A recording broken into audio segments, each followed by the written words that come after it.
I've only managed to keep one plant alive so far, and I am proud of Jeffrey the cheese plant. But I think it's time that we leveled up and started growing some veggies.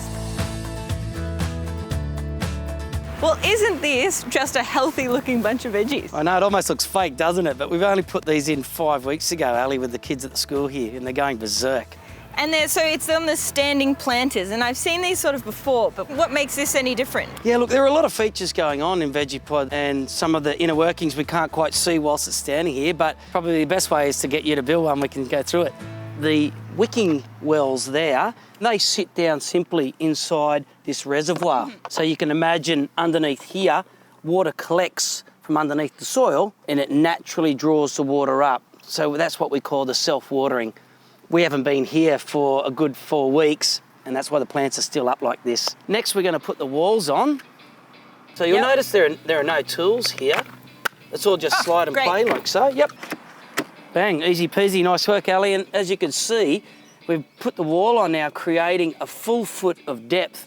So it's significant growing medium, and we can even do root vegetables in here. So I can get my carrots going all good. You betcha. You said it was self-watering, and we haven't really put any pipes or anything in. So. No, well, yeah, it is quite simple. It's Mother Nature's physics. It's wicking, what they call self-watering wicking beds. So as the soil dries out, it naturally pulls the water up from the reservoir through capillary action. So very small gaps between the soil will move it from the wet reservoir to the dry soil. Now to do our next big innovation piece, the canopy, Ali. Okay, I'll get you to put this together too. Very simple, a bit like a tent. Pop the connectors. Yeah, going this way and this way. Yep. In. Done. Beautiful. And then I guess this is where this comes in. Well, just before the mesh, we're actually going to put in the irrigator that lines the canopy. So it's yet another feature that's kind of hidden to the eye.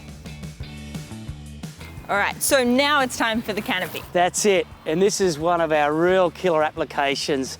It took us a long time to source this commercial grade mesh, and it does many things for our Vegepods. Protects the plants from both inclement weather and all those nasty pests alike, but it breathes. It lets the rain through. It lets all the light through, which is what we want for vegetable growing. And now the entire canopy kit simply clicks straight onto the base, and Bob's your uncle or auntie, as it may be in this modern day age. Does someone want to try a little bit of fresh raw greens? Pick a leaf each. How good's that?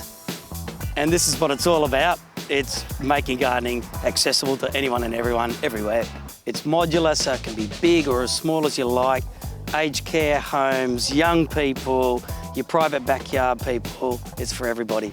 You know, it seems like you really thought of everything. It's really nice, the raised height of the planter. I know my grandma, she loves gardening, but I don't want her bending down, you know, in the grass. Yeah, so. That's right, it's a big one. A lot of raised garden beds are only this high. Technically they're raised, but we spent a lot of time to innovate this to get a significant garden right up to waist height, so there's no bending, no back pain, no on your knees.